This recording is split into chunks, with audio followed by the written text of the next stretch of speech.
by night. I'm a published author, a coach, and I am a psychic medium, which we'll come back to later on, because that's always the interesting point for everyone. I'm here today to talk obviously about my book. How many people here have actually lost someone they know to cancer? How many people here have survived cancer?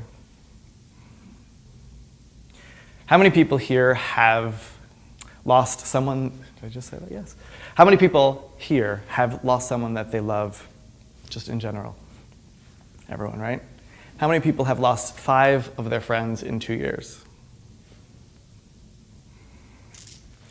How many people here have known someone that has been kidnapped and or held at gunpoint by Mexican cartels? I guess I'll just keep my hands raising because I was held at gunpoint by the Mexican cartels.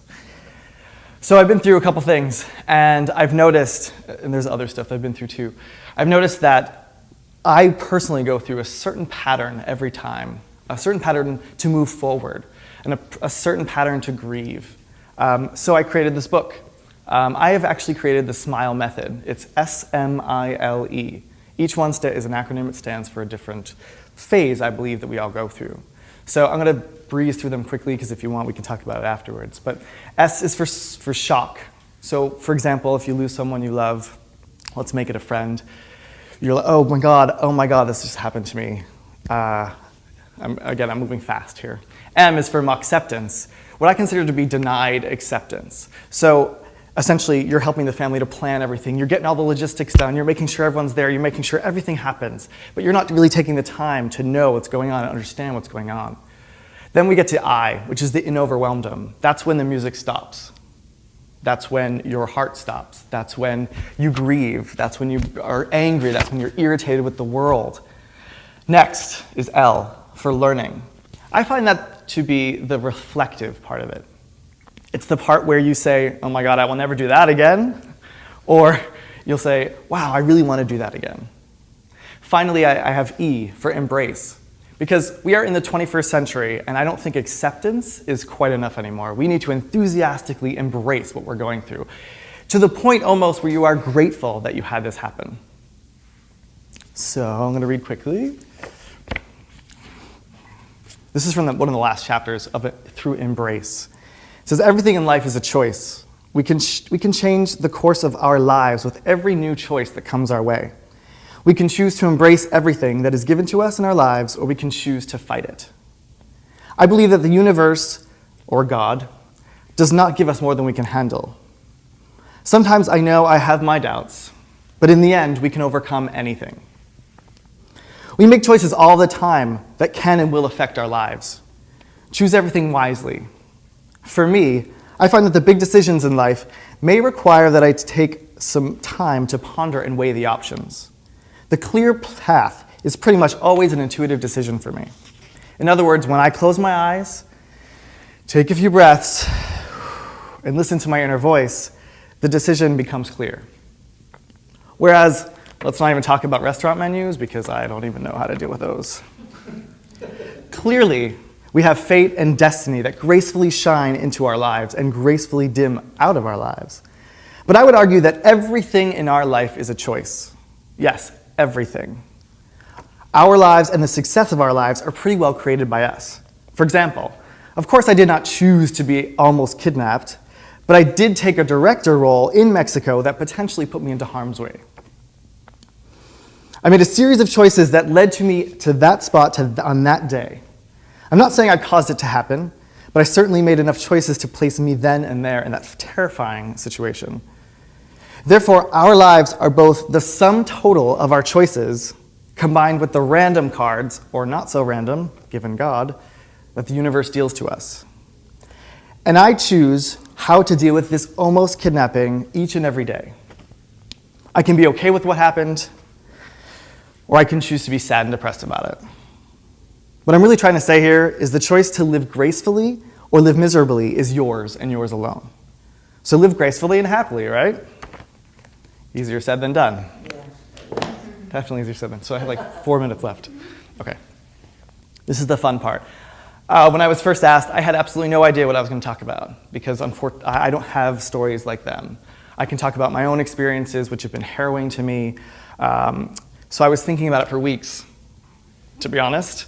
And when I was brushing my teeth about 2 weeks ago, it came to me. I was so excited. This one phrase came to me. When I was 8 years old, I was diagnosed with a severe learning disability, which you tend to forget in every day for me.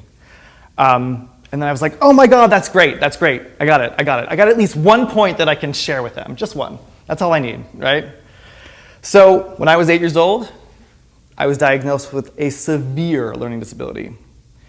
For the better part of about 8 to 10 months, I was in the special ed classes, which at that point was not about empowering children and not about inspiring children. This was like the 80s, and it was like, I'm going to tell you how it is and how your life is going to be. So they told me that I would probably never finish high school, and they told me that I would never graduate from college. So what did I do? I graduated high school in 3 years. At 16, valedictorian of my class, and then went to a 4-year university, Sarah Lawrence. At Sarah Lawrence, I studied performing arts and languages. And speaking of languages, actually, I was in love with travel. I wanted to travel the world when I was 8. I mean, remember, 8, tiny. I wanted to travel the world, and they said, you're not going to travel the world because you can't even speak English very well. So what did I do? I went to Ecuador my junior year abroad. I learned Spanish, I continued my study of French, Italian, and now I speak Portuguese as well, right?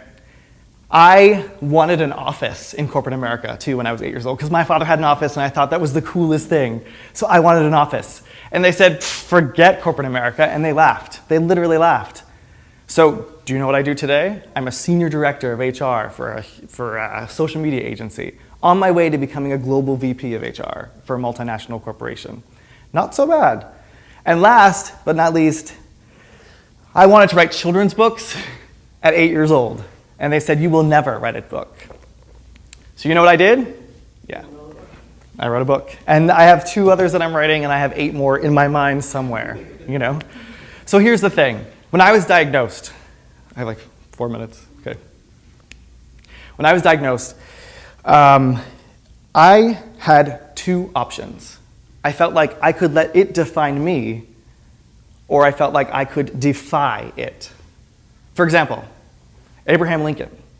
Did you know in 1 year, he lost his fiancée, his business failed, and he had a nervous breakdown? Did you know that? He also lost 8 elections before the big election to be the 16th president of the United States. It's impressive, right? Secondly, let's talk about Albert Einstein. We all know who that is, right? Albert Einstein was mute, did not speak a word until he was 4 years old. In elementary school and junior high, they said that he is not going to amount to anything. All I have to say is E equals mc squared, right? And finally, Lionel Messi, a famous footballer. He, at 11 years old, was cut from his soccer team because he had a growth hormone deficiency, which actually kept him smaller in stature than anyone else. So you know what he did? It didn't hinder him. It didn't destroy him. It empowered him to become a 3-time FIFA world champion. It's amazing what we can do. So, again, why am I here? A diagnosis, I feel, can be a gift. It can be a gift to us. We all know what our weaknesses are. We all know what our weaknesses are. But I want to know what your strengths are. I want to know what you shine at, what you're amazing at, what you're incredible at. That's where it is for me. Do you all know that you are here for a much bigger purpose than you can possibly imagine? I mean, whatever he, she has planned, it's amazing for you. So my challenge for you is to lead by example, is to be unbreakable, is to never, ever give up.